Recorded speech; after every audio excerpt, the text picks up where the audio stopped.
खुलुमबाय स्टुडियोआव उदांस्रि मोसाहारि बाथौ आश्रम गोजौ फरायसालि मेदागादा मेट्रिक आनजादाव उथ्रिसार जानो हानाय फरायसाफोरखौ बरायनायजों लोगोसे मान बावनाय हाबाफारि लादों। बाक्सा जिल्लानि सिङाव थानाय बाथौ आश्रम गोजौ फरायसालिनि मेदागादा 2025 इं मायथाइयाव मेट्रिक आनजादाव उथ्रिसार जानो हानाय फरायसाफोरखौ बरायनाय मान बावनायजों लोगोसे बिदाय होनाय हाबाफारि लादों। देग्लाय बोसोराव बाथौ आश्रम फरायसालि मेदागादनिफ्राय सा 29 फरायसाफोरा मेट्रिक आनजाद लिरदोंमोन। बेनिनो सेथि थाखोआव सा 25 आरो नैथि थाखोआव सा 4 फरायसाफोरा उथ्रिसार जानो हायो। बे हाबाफारियाव गाहाय आलासि महरै बाहागो लायो 62 नं बरमा बियाबनि एमएलए भुपेन बर', मुसलपुर फरायसालिमानि गोरायुं डक्टर प्रियनाथ बसुमतारी लोगोसे थांखि जानाय बुंथिगिरि आलासि महरै मुसलपुर फरायसालिमानिनो बिबुंगोरा फ्रान्जल ब्रह्म बिथांमोना बाहागो लाफैदों। देग्लाय जि 2024 आरो 25 जि मेट्रिक आनजाद होनानै रिजाल्ट मोनबाय 25आव बेयाव जोंनि बाथौ आश्रम गोजौ फरायसालिनिफ्राय सा 29 फरायसाफोरा मेट्रिक आनजाद होदोंमोन। बेनिनो सा 29 फरायसाया गासिबो पास जाजोबदों। बेनिफ्राय सा 25 फरायसाफोरा फार्स्ट डिभिजनाव पास जादों आरो 4 फरायसाफोरा सेकेन्ड डिभिजन जादों। बे सा 25नि फार्स्ट डिभिजननि मादावनो 3 फरायसाफोरा डिस्टिंसन मोनदों आरो मोनसेखौ जों मोजां मोनदों। 2 फरायसाया बर' आयदायाव जौसे मोननो हादों। बे सा 25नि मादावनो सा 6 फरायसाफोरा स्टार मार्क मोननो हादों। जोङो रुजुनाय बादिब्ला जोंनि बे फरायसालिया बोसोरफ्रोमबो एभारेजआ थिगैनो दङ। बेबादिनो जोङो कमल कुमार जि देरहासार बान्था बेयावबो जों बोसोरफ्रोमबो मोनो। देग्लायबो जों 2 मोननो हादों। बेनिखौ रुजुनानै नायोब्ला जोंनि जि पास जानाय एभारेज बियो सेमैनो दं।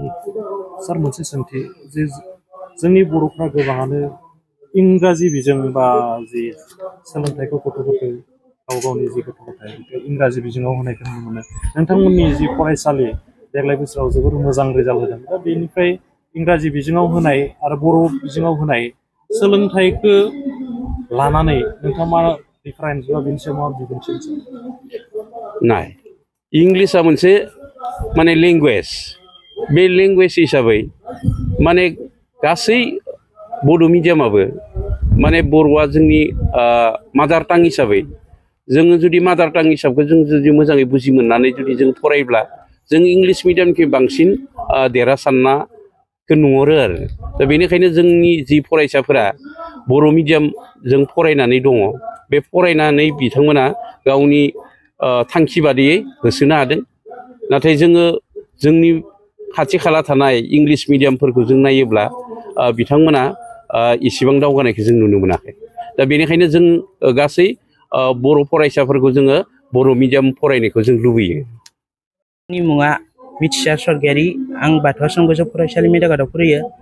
आं देग्लायनि 2025 मायथाइनि मेट्रिक आनजादाव 90.66 जौखोन्दो लानानै उथ्रिसारनो हादों आरो गांफ्रोमबो साबजेक्टआवनो लेटार मार्क लाखिनो हादों।